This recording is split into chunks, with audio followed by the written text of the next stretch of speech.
विद्यार्थी मित्रांनो, मॅथमॅटिक्स म्हणजे दोन पार्ट. त्यामधले पहिला पार्ट 1 मध्ये पहिला चॅप्टर आहे काय? Mathematical logic. तर तुम्ही सर्वांनी मॅथमॅटिकल लॉजिक अभ्यासलं आहेच.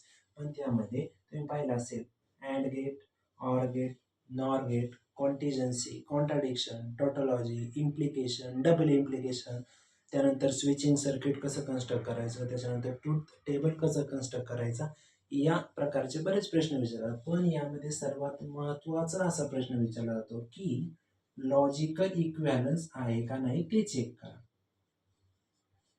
मग तुम्हाला दोन स्टेटमेंट, सपोज इकडे ए स्टेटमेंट आहे, इकडे बी स्टेटमेंट आहे.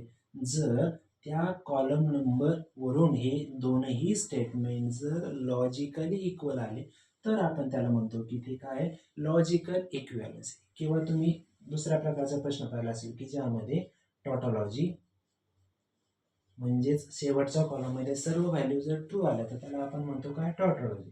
जर शेवटच्या कॉलममधल्या सगळ्या व्हॅल्यू एफ आल्या तर त्याला आपण म्हणतो कॉन्ट्राडिक्शन. तर त्याला आपण म्हणतो काय कॉन्ट्राडिक्शन. आणि जर शेवटच्या कॉलममधल्या व्हॅल्यू ह्या जर ट्रू किंवा फॉल्स या प्रकारच्या आल्या तर त्याला आपण काय म्हणतो कॉन्टिजेन्स झाली. त्यामध्ये हा लॉजिकल इक्विव्हॅलन्स एक महत्त्वाचा प्रश्न आहे. त्यानंतर चेक करायचं की गिवन स्टेटमेंट हे टॉटॉलॉजी आहे, कॉन्ट्राडिक्शन आहे का कॉन्टिजन्सी. आणि त्यानंतर सर्वात महत्त्वाचा प्रश्न की तुम्हाला एक स्विचिंग सर्किट दिलं जातं, त्या सर्किटवरून ते सर्किट तुम्हाला सिम्बॉलिकली व्हेरीफाय करावं लागतं. सिम्बॉलिकली व्हेरीफाय करावं लागतं किंवा एखादं तुम्हाला सिम्बॉलिकली एक्सप्रेशन दिलं जातं. एखादं सिम्बॉलिकली एक्सप्रेशन दिलं जातं, त्या एक्सप्रेशनवरून तुम्हाला कन्स्ट्रक्ट करावं लागतं स्विचिंग सर्किट. स्विचिंग सर्किट म्हणजे हे कमीत कमी तुम्हाला 2, 3 किंवा 4 मार्काच्या प्रश्नांसाठी विचारले जाणारे प्रश्न. त्यामध्ये जर 1 मार्काचा प्रश्न विचारला की जो क्वेश्चन नंबर 2 मध्ये 1 सेंटेन्ससाठी विचारला जातो, तुम्हाला विचारतील की एखादं स्टेटमेंट देतील आणि ते स्टेटमेंट फक्त सिम्बॉलिकली फॉर्ममध्ये तुम्हाला इम्प्लिकेशन करायचंय. म्हणजे जर एखादं स्टेटमेंट दिलं असेल काय he and his friends, he and his friends playing cricket, तर तुम्हाला हे स्टेटमेंट फक्त सिम्बॉलिकली रिप्रेझेंट करायचं. या प्रकारचे प्रश्न किंवा एखाद्या सेंटेन्सचं तुम्हाला निगेशन तयार करायचं, त्या प्रकारचे प्रश्न तुम्हाला क्वेश्चन नंबर 2 मध्ये 1 सेंटेन्ससाठी विचारले जाऊ शकतात. म्हणजेच जर मॅथमॅटिकल लॉजिक चॅप्टर तुम्ही व्यवस्थित केला तर कमीत कमी ह्या चॅप्टरवरचे तुम्हाला 5 ते 6 मार्क पडायला काही हरकत नाही. त्यामध्ये सर्वात महत्त्वाचा प्रश्न म्हणजे लॉजिकल इक्विव्हॅलन्स, त्यानंतर चेक टॉटॉलॉजी, कॉन्ट्राडिक्शन, कॉन्टिजन्सी किंवा सर्किट दिलेलं असतं, सर्किटवरून तुम्हाला सिम्बॉलिकली ते रिप्रेझेंट करावं लागतं आणि ते व्हेरीफाय करावं लागतं, किंवा सिम्बॉलिकली एक्सप्रेशन दिलेलं असतं आणि ते तुम्हाला स्विचिंग सर्किटमध्ये कन्वर्ट करावं लागतं. हे झालं चॅप्टर नंबर 1 मध्ये ह्या प्रकारचे प्रश्न विचारू शकतात.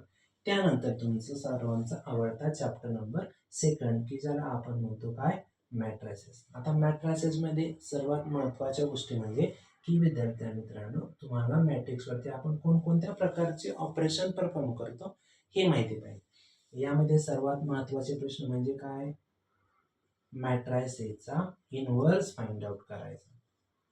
काय फाइंड आउट करायचं आहे मॅट्रायसेसचा इनव्हर्स फाइंड आउट. आता इनव्हर्स फाइंड आउट करण्यासाठी आपल्याकडे 2 मेथड आहे. एक तर तुम्ही ते बाय रो रिडक्शनने फाइंड आउट करू शकता किंवा एक तर तुम्ही ॲडजॉइंट मेथड पण वापरू शकता. ह्या 2 प्रकारच्या प्रश्नांपैकी कोणत्याही एक प्रकारचा प्रश्न बऱ्याच वेळा एक्झाममध्ये विचारला जातो. त्यानंतर ह्या चॅप्टरमध्ये तुम्हाला काहीतरी असं थिअरॉटिकल क्वेश्चन दिला जातो. थिअरॉटिकल क्वेश्चन दिला जातो की ज्यावरून तुम्हाला ते इक्वेशनच्या फॉर्ममध्ये रिप्रेझेंट करावं लागतात आणि त्या इक्वेशनवरून तुम्हाला मग व्हेरिएबल एक्स, वाय, झेड या प्रकारच्या व्हॅल्यू फाइंड आउट करावं लागतात. त्यासाठी तुम्हाला मॅट्रिक्स इक्वेशन माहिती पाहिजे. मॅट्रिक्स इक्वेशन म्हणजेच काय X is equal to B bar. X म्हणजे आपला नॉर्मल कोणते व्हेरिएबल वापरले ते, इक्वल टू बी म्हणजे कोणकोणत्या प्रकारच्या इक्वेशनमध्ये व्हॅल्यू दिलेल्या आहेत, आणि ए म्हणजे तुम्ही इक्वेशन कोणत्या प्रकारचं फॉर्म केलेलं आहे ते. ह्या 3 गोष्टी सर्वात महत्त्वाच्या ह्या मॅट्रायसेस चॅप्टरमध्ये आहेत. पहिली कोणती इनव्हर्स मेथड, एक तर रो रिडक्शनने फाइंड आउट करू शकता किंवा तुम्ही ॲडजॉइंट मेथड किंवा एखादा क्वेश्चन दिला जातो थेरॉटिकल, त्याचं तुम्हाला इक्वेशनच्या फॉर्ममध्ये रूपांतर करावं लागतं आणि नंतर तो तुम्हाला मग मॅट्रिक्सच्या मेथडनी सॉल्व्ह करावा लागतो. हा झाला पहिला चॅप्टर मॅथमॅटिकल लॉजिक, ज्यामध्ये तुम्हाला कमीत कमी 5 ते 6 मार्क पडण्यास काही अडचण येणार नाही. आणि त्यानंतर दुसरा चॅप्टर मॅट्रिसेस, यामध्ये पण तुम्हाला कमीत कमी 5 ते 6 मार्कचे प्रश्न तुम्हाला तुमच्या पेपरमध्ये दिसतील. मग आता हे 5 ते 6 आणि हे ते पण 5 ते 6 म्हणजे कमीत कमी या 2 चॅप्टरवरती तुम्हाला 10 ते 11 मार्काचे प्रश्न पाहायला भेटतील. आता हे झाले 2 चॅप्टर. त्यानंतर तिसरा चॅप्टर की ज्याचं नाव आहे ट्रिग्नोमेट्रिक फंक्शन्स. तिसरा चॅप्टर ज्याचं नाव आहे काय? Trigonometric functions.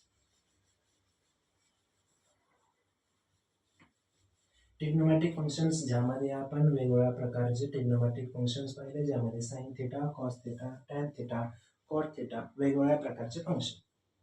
पार्ट 1 मधलाच आपला पुढचा चॅप्टर ज्याचं नाव आहे ट्रिग्नोमेट्रिक फंक्शन्स. यामध्ये मग तुम्ही इनव्हर्स फंक्शन पाहिले असतील, वेगवेगळ्या प्रकारचे इनव्हर्स फंक्शन असतील. त्यामध्ये मग sine inverse, cos inverse, tan inverse, त्याच्यानंतर साइन रूल पाहिला असेल, cosine rule, sine rule, sine rule, cosine rule, त्यानंतर प्रोजेक्शन रूल, त्यानंतर इनव्हर्स फंक्शनच्या तुम्ही प्रॉपर्टीज पाहिल्या असतील, इनव्हर्स फंक्शनच्या प्रॉपर्टीज. आणि यामध्ये सर्वात महत्त्वाचा तुम्हाला 2 किंवा 3 मार्क्ससाठी प्रश्न विचारला जातो की find out the general and principal solution.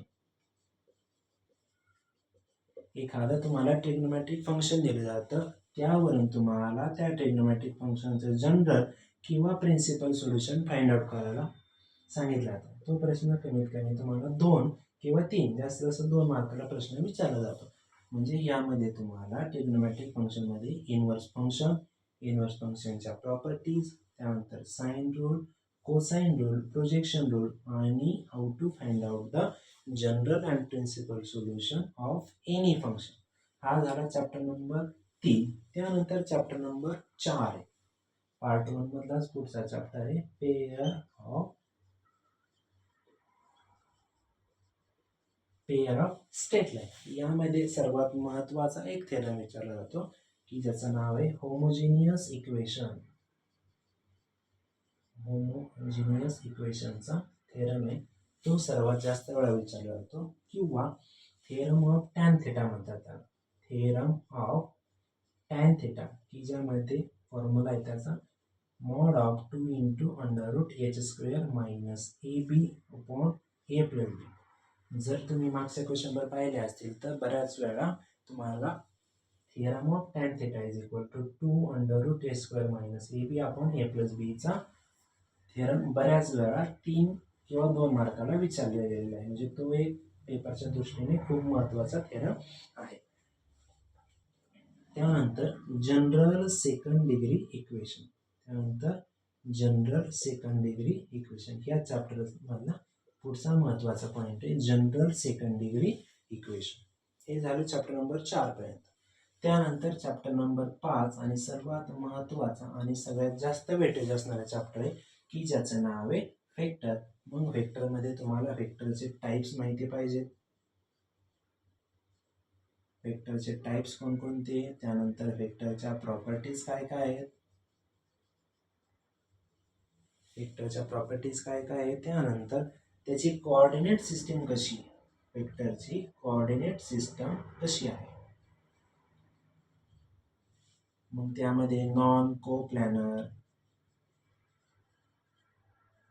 Vectors यावरचा सर्वात महत्त्वाचा एक थेरम विचारला जातो की नॉन कोप्लॅनर व्हेक्टर्समध्ये तुम्ही triangle law of addition, parallelogram law addition यांचा वापर करून तुम्ही नॉन कोप्लॅनर व्हेक्टर कसे दाखवता याबद्दलचे थेरम बऱ्याच वेळा एक्झाममध्ये विचारले जातात. त्यानंतर यामध्ये सेक्शन फॉर्म्युलाचे section formula for internal division, section formula for internal division and external division, दोन्हीपैकी कोणता तरी एक थेरमचं प्रूफ किंवा त्या थेरमवरचा एक्झाम्पल हे पेपरला बऱ्याच वेळा विचारलं गेलेलं आहे. त्यानंतर डिरेक्शन रेशोज, त्यालाच आपण DRS म्हणतो, आणि दुसरं आहे DCS, आणि ह्या दोघांमधलं रिलेशनवरती बऱ्याच वेळा क्वेश्चन विचारले जातात. त्यानंतर स्केलर आणि vector triple product, scalar vector triple product, त्यालाच आपण डॉट प्रोडक्ट पण आहे दुसरं. त्याच नंतर स्केलर किंवा याला आपण म्हणतो क्रॉस प्रोडक्ट. अशा विविध प्रकारचे प्रश्न यामध्ये सर्वात महत्त्वाचे प्रश्न विचारले जातात ते कोऑर्डिनेट सिस्टमचे थेरम, त्यानंतर वेक्टरचे टाईप, नॉन कोप्लानर वेक्टरचे महत्त्वाचा थेरम आहे तो, त्यानंतर section formula, either internal division either external division, त्यानंतर direction ratios, direction cosines, scalar and vector triple product, dot product आणि क्रॉस प्रोडक्टच्या प्रॉपर्टीज किंवा त्याच्यावरचे एक्झाम्पल. म्हणजे सर्वात महत्त्वाचा आणि पेपरच्या दृष्टीने सर्वात जास्त मार्कांना विचारला जाणारा चॅप्टर आहे तो म्हणजे चॅप्टर नंबर 5 वेक्टर्स. यानंतर तुमचा चॅप्टर नंबर 6 आहे की ज्याचं नाव आहे line and plane. Chapter number 6 आहे तुमचा काय, लाईन अँड प्लेन. यामध्ये पण वेक्टरचाच वापर करून तुम्हाला बऱ्याचशा गोष्टींचे आन्सर फाइंड आउट करायचे असतात. तर चॅप्टर नंबर 6 आहे ज्याचं नाव आहे लाईन अँड प्लेन. यामध्ये पण तुम्हाला लाईनचं इक्वेशन, प्लेनचं इक्वेशन, तेच पासिंग थ्रू वन पॉइंट किंवा पासिंग थ्रू 2 पॉइंट साठी जे वेगवेगळ्या प्रकारचे तुमचे इक्वेशन आहे त्या इक्वेशनच्या बेसवरती तुम्हाला एक्झाम्पल विचारलं जातं. त्यानंतर पासिंग थ्रू 2 पॉइंट झाले, त्याचनंतर याचे कार्टेशियन इक्वेशन, जर एका लाईनमधून पास होत असेल तर त्याचं लाईन इक्वेशन काय असेल किंवा त्याचं कार्टेशियन इक्वेशन काय असेल, फॉर लाईनसाठी आणि काय फॉर प्लेनसाठी. त्यानंतर अँगल बिटवीन प्लेन आहे,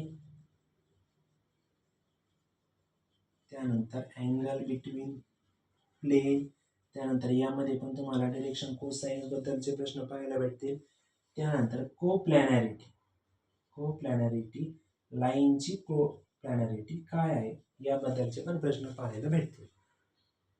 त्यानंतर प्लेनचे इंटरसेक्शनसाठीचा फॉर्म्युला काय त्याच्या बेसवरती तुम्हाला एक्झाम्पल पाहायला भेटतील. इंटरसेक्शन ऑफ प्लेन हा झाला तुमचा चॅप्टर नंबर 6. आणि सर्वात महत्त्वाचा तुमचा सगळ्यात शेवटचा चॅप्टर की ज्याचं नाव आहे लिनियर प्रोग्रामिंग, की ज्यामध्ये सगळ्यात महत्त्वाचा एक प्रश्न विचारला जातो आणि तो हमखास पेपरमध्ये शेवटच्या सेक्शनमध्ये की जो सेक्शनमध्ये एक क्वेश्चन तुमचा 4 मार्काला आहे, तिथे तुम्हाला चॅप्टर नंबर 7 मधला लिनियर प्रोग्रामिंग चॅप्टर मधला एक प्रश्न हमखास विचारला जातो की एखादा तुम्हाला थेरी क्वेश्चन दिला जातो आणि त्या थेरी क्वेश्चनला तुम्हाला LPP मध्ये कन्वर्ट करावं लागतं आणि त्या LPP ला कन्वर्ट करून तुम्हाला तो क्वेश्चन बाय ग्राफिकली सॉल्व्ह करावा लागतो. यासाठी तुम्हाला एक्झाममध्ये ग्राफ पेपर अवेलेबल असणारच आहे, पण हा सर्वात महत्त्वाचा फेरी IMP म्हणलं तरी पण काही हरकत नाही. म्हणजे बऱ्याच वेळा तुम्ही जर मागच्या पेपरचं अनालिसिस केलं असेल तर लिनियर प्रोग्रामिंग वरती बायोग्राफिकली सोल्युशन फाइंड आउट करण्यासाठी क्वेश्चन विचारलाच जातो की तो क्वेश्चन 4 मार्क्ससाठी बऱ्याच वेळा विचारला गेला आणि तो पण सेक्शन D मध्ये, की जिथे एका प्रश्नाचा वेटेज हे 4 मार्क आहे. म्हणजे जर तुम्ही पार्ट 1 मधले 7 चॅप्टर पैकी कमीत कमी 4 ते 5 चॅप्टर एकदम व्यवस्थित केले असतील तर तुम्हाला पार्ट 1च्या प्रश्न सोडवण्याला अडचण येणार नाही. त्यामध्ये सर्वात महत्त्वाचा चॅप्टर तुमचा कोणता होता, मॅथमॅटिकल लॉजिक, हा सर्वात महत्त्वाचा चॅप्टर. त्यानंतर दुसरा तुमचा कोणता, मॅट्रायसेस. त्यानंतर तिसरा चॅप्टर तुमचा वेक्टर. त्यानंतर चौथा चॅप्टर तुमचा लाईन अँड प्लेन आणि 5वा चॅप्टर तुमचा LPP. म्हणजे ह्या 5 चॅप्टरवरती तुम्हाला सर्वात जास्त लक्ष देण्याची गरज आहे. Mathematical logic, matrices, vectors, line and plane आणि सर्वात शेवटचे LPP यावरती सगळ्यात जास्त प्रश्न तुम्हाला तुमच्या या 80 मार्काच्या पेपरमध्ये पाहायला भेटतील. हे झाले पार्ट 1 मधले 5 चॅप्टर. 7 पैकी हे 5 कमीत कमी म्हणजे जास्त असं तुम्हाला मार्क मिळवून देण्याच्या दृष्टीने खूप महत्वाचे आहे. त्यानंतर तुमचे पार्ट 2 मधले 8 चॅप्टर. पार्ट 2 मधले 8 चॅप्टर की ज्यामध्ये पहिल्या चॅप्टरचं नाव आहे डिफरन्शिएशन. पार्ट 1 मधला तुमचा पुढचा चॅप्टर झाले. पार्ट 1 मध्ये तुमचे हे 5. त्यानंतर पार्ट 2 मधले सर्वात पहिला चॅप्टर तुमचा डिफरन्शिएशन. पार्ट 1 मधला तुमचा डिफरन्शिएशन चॅप्टर. ह्या डिफरन्शिएशन मध्ये तुम्हाला basic derivative of any function, basic derivative of any function हे माहिती असायला हवे. जर तुम्हाला हे माहिती असतील तर तुम्हाला डेरिव्हेटिव्ह किंवा त्याच्या रिलेटेड कोणतेही एक्झाम्पल पेपरमध्ये आले तर तुम्हाला सॉल्व्ह करणार अडचण येणार नाही. यामध्ये आता सर्वात महत्त्वाचे म्हणजे कंपोजिट फंक्शनचा थेरम ऑफ कंपोजिट फंक्शन. त्यानंतर derivatives of trigonometric function, derivatives of trigonometric function. त्यानंतर यामध्ये सर्वात महत्त्वाचा आणि बऱ्याच वेळा एक्झामला विचारला जाणारा सर्वात महत्त्वाचा थेरम म्हणजे पॅरामेट्रिक इक्वेशनचा थेरम, की जो थेरम आहे dy/dx is equal to dy/dt upon dx/dt. गेल्या 2 ते 3 बोर्डच्या पेपर तुम्ही पाहिले असतील तर यामध्ये तुम्हाला हा थेरम 3 किंवा 4 मार्कला पाहायला भेटला असेल आणि तो ह्याही एक्झाममध्ये पाहायला भेटेल. थेरमचं नाव काय आहे? पॅरामेट्रिक इक्वेशन, की जो dy/dx is equal to dy/dt upon dx/dt. त्यानंतर त्या चॅप्टरमध्ये how to find the nth order derivative किंवा त्यालाच आपण म्हणतो काय, हायेस्ट ऑर्डर डेरिव्हेटिव्ह कसे फाइंड आउट करायचे. हायेस्ट ऑर्डर डेरिव्हेटिव्ह कसे फाइंड आउट करायचे. जर तुम्ही डिफरन्शिएशन चॅप्टर व्यवस्थित केला असेल तर तुम्हाला कमीत कमी 6 ते 7 मार्क ह्या चॅप्टरमधून मिळू शकतात. 6 ते 7 झाले. या चॅप्टरच्या बेसिसवरती पुढचा तुमचा चॅप्टर नंबर 2 आहे की ज्याचं नाव आहे ॲप्लिकेशन्स ऑफ डेरिव्हेटिव्ह, की ज्याचं नाव आहे काय, ॲप्लिकेशन ऑफ डेरिव्हेटिव्ह. आता यामध्ये सर्वात महत्त्वाचे थेरम आहेत तुम्ही पाहिला असेल, रोल्स थेरम, त्यानंतर LMAT, त्यानंतर मॅक्झिमा सोल्युशन फाइंड आउट करा, मिनिमा सोल्युशन फाइंड आउट करा, त्यानंतर टँजेंटचं इक्वेशन, त्यानंतर नॉर्मल इक्वेशन, त्याच्यानंतर अप्रॉक्सिमेट व्हॅल्यू कशी फाइंड आउट करायची ते पाहिलं असेल तुम्ही. त्यानंतर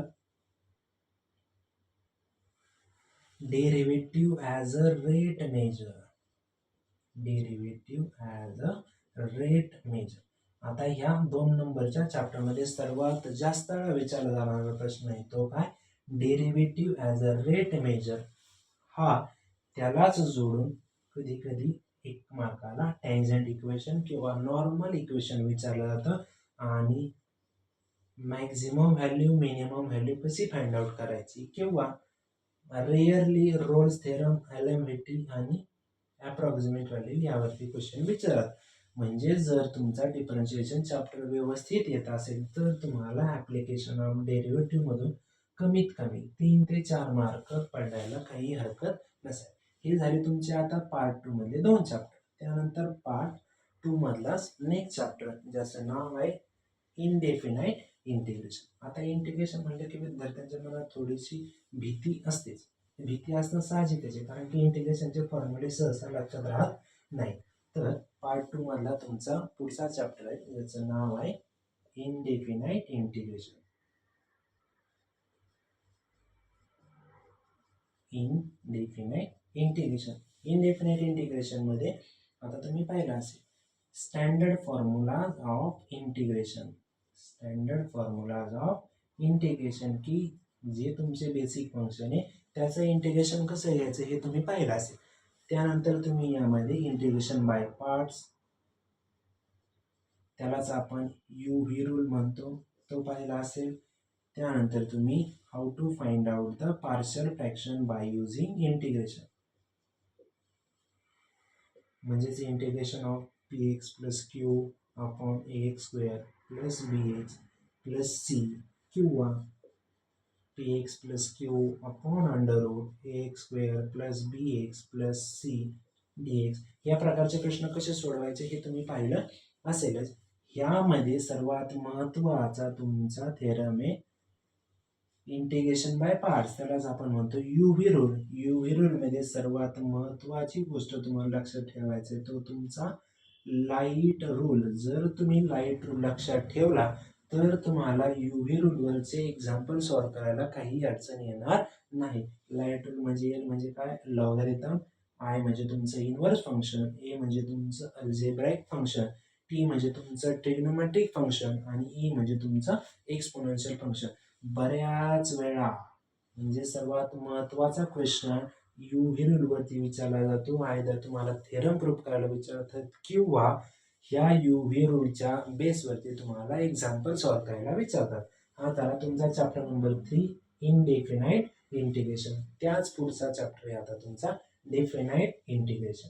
आता डेफिनाइट इंटिग्रेशन मध्ये तुम्ही पाहिलं असेल की यामध्ये स्पेशल टाइप ऑफ इंटिग्रेशनचे फॉर्म्युलाज आहेत. स्पेशल टाइप ऑफ इंटिग्रेशनचे तुम्ही यामध्ये फॉर्म्युले पाहिले असतील. त्या 7 फॉर्म्युल्यापैकी, त्यामध्ये किती फॉर्म्युलाज आहेत, 7 फॉर्म्युलाज आहेत. त्यापैकी कोणता तरी एक फॉर्म्युला हमखास पेपरला विचारला जाणारच. त्या 7 पैकी म्हणजे तुम्हाला ते 7ही जर तुम्ही व्यवस्थित केले तर कमीत कमी तुम्हाला 3 ते 4 मार्क पडायला काही अडचण येणार नाही. फक्त ह्या चॅप्टरमध्ये तुम्ही हे 7 फॉर्म्युला जर व्यवस्थित केले तर तुम्हाला पेपर एकदम छान जाईल. हा झाला तुमचा चॅप्टर नंबर 4 ज्याचं नाव आहे डेफिनाइट इंटिग्रेशन. त्यानंतर आता पुढचा चॅप्टर आहे 5 नंबरचा की ज्याचं नाव आहे हे झालं डेफिनाइट. आता त्याच्याच पुढचा 5वा chapter application of definite integration. या चॅप्टरमध्ये एकच महत्त्वाचा प्रश्न आहे. चॅप्टरचं नाव काय म्हणलं का, ऍप्लिकेशन ऑफ डेफिनाइट इंटिग्रेशन. यामध्ये एकच प्रकारचा प्रश्न आणि तो सर्वात महत्त्वाचा प्रश्न आहे, तो की प्रत्येक एक्झाम मध्ये विचारला जातो. तर तो प्रश्न आहे काय, area of the given curve. तुम्हाला काय फाइंड आउट करावं लागतो, area of the given curve. 2 किंवा 3 प्रकारच्या कर्व दिलेल्या असतात, स्पेशली 2 प्रकारच्या कर्व दिलेल्या असतात. त्या कर्वच्या अंडर कोणकोणता एरिया कव्हर होतो हे तुम्हाला बाय इंटिग्रेशनचा वापर करून सॉल्व्ह करायचा असतं. हा प्रश्न कमीत कमी 3 ते 4 मार्कासाठी तुम्हाला परीक्षेस विचारला जातोच. हा व्यवस्थित केला तर तुम्हाला 3 ते 4 मार्क पडण्यास काही अडचण येणार नाही. हा झाला पार्ट 2 मधला 5वा चॅप्टर. त्यानंतर पार्ट 2 मधला तुमचा पुढचा चॅप्टर की ज्याचं नाव आहे डिफरन्शियल इक्वेशन. चॅप्टर नंबर 5 झाला. आता पुढचा चॅप्टर नंबर 6 की ज्याचं नाव आहे चॅप्टर नंबर 6 डिफरन्शियल इक्वेशन. आता यामध्ये सर्वात महत्त्वाचं सुरुवातीचं order and degree of any differential equation. कोणत्याही डिफरन्शियल इक्वेशनची ऑर्डर आणि डिग्री कशी फाइंड आउट करायची याबद्दल तुम्हाला एक तर MCQ मध्ये प्रश्न विचारला जाऊ शकतो किंवा तुम्हाला 1 सेंटेन्सला प्रश्न विचारला जाऊ शकतो. जर तुम्ही मागच्या क्वेश्चन पेपर पाहिला असतील तर त्यामध्ये तुम्हाला या प्रकारचे क्वेश्चन पाहायला भेटले असतील. त्यानंतर ह्या चॅप्टरमध्ये पुढचा महत्त्वाचा टॉपिक आहे काय, फॉर्मेशन ऑफ डिफरन्शियल इक्वेशन. ज्याला आपण DE म्हणूया की डिफरन्शियल इक्वेशन कसं फॉर्म करायचं जर एखादे फंक्शन दिलं असेल त्यापासून. त्यानंतर याचमध्ये पुढचा सर्वात महत्त्वाचा क्वेश्चन आहे की होमोजिनियस डिफरन्शियल इक्वेशन कसं सॉल्व्ह करायचं. होमोजिनियस डिफरन्शियल इक्वेशन की ज्यामध्ये आपण y = Vx ही व्हॅल्यू पुट करत असतो. कोणतेही डिफरन्शियल इक्वेशन असू द्या, जर ते होमोजिनियस डिफरन्शियल इक्वेशन असेल तर आपण ती सॉल्व्ह करण्यासाठी एकच टेक्निक वापरतो की ज्याचं नाव आहे y = Vx. मग याचं डेरिव्हेटिव्ह घेऊन ते आपण ओरिजिनल फंक्शनमध्ये पुट आउट करतो. त्यानंतर सर्वात महत्त्वाचा टॉपिक आणि जो माझ्या मते बऱ्याच वेळा पेपरमध्ये विचारला जातो की ज्याचं नाव आहे linear differential equation. Linear differential equation त्यालाच आपण म्हणतो काय, इंटिग्रेटिंग फॅक्टरचा वापर करून क्वेश्चन सॉल्व्ह करायचा आहे. तर यामध्ये तुम्ही पाहिलं असेल काय, dy by dx plus py is equal to Q, किंवा dx by dy plus py is equal to Q. Either ह्या प्रकारचा प्रश्न असू द्या, ह्या प्रकारचा प्रश्न, याचे जे सोल्युशन आहे, याचे सोल्युशन काय आहे, y into E raise to integration p dx is equal to integration of q into E raise to integration of p dx plus c. ह्या सोल्युशनमध्ये तुम्हाला फक्त व्हॅल्यू पुट करायचा आणि यासोबत तुमचं जे काही गिव्हन इक्वेशन असेल ते फक्त कम्पेअर करायचं. जर डिफरन्शियल इक्वेशनमध्ये तुम्ही ऑर्डर आणि डिग्री व्यवस्थित फाइंड आउट केली, होमोजिनियस डिफरन्शियल इक्वेशन सॉल्व्ह कसं करायचं ते व्यवस्थित पाहिलं, आणि linear differential equation by using integrating factor कसं सॉल्व्ह करायचं, तर तुम्हाला ह्या चॅप्टरमध्ये कमीत कमी 4 ते 5 मार्क पडण्यास काही हरकत येणार नाही. हा झाला आता तुमचा चॅप्टर नंबर 6. त्यानंतर चॅप्टर नंबर तुमचा पुढचा 7, ज्याचं नाव आहे प्रोबॅबिलिटी डिस्ट्रीब्युशन. चॅप्टर नंबर तुमचा 7 की ज्याचं नाव आहे प्रोबॅबिलिटी डिस्ट्रीब्युशन.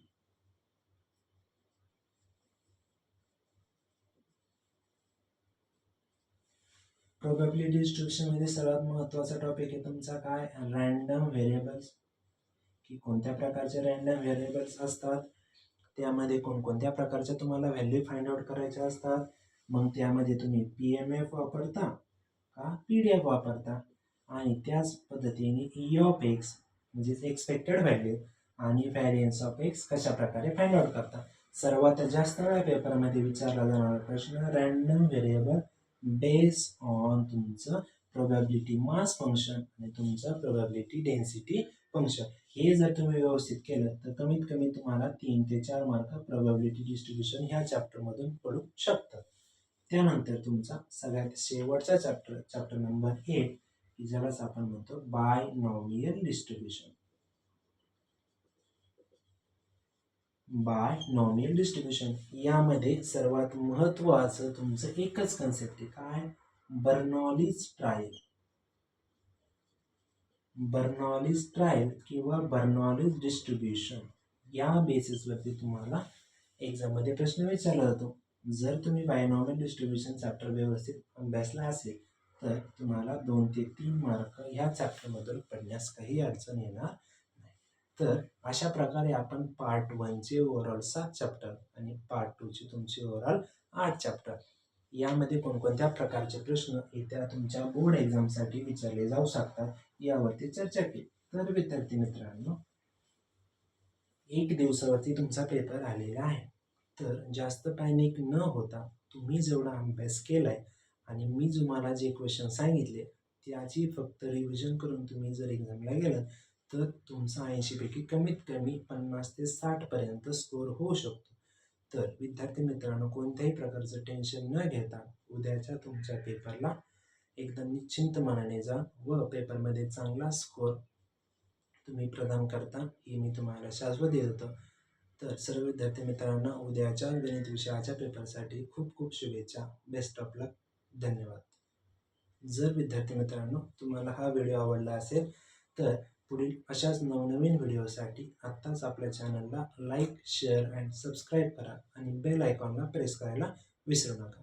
धन्यवाद.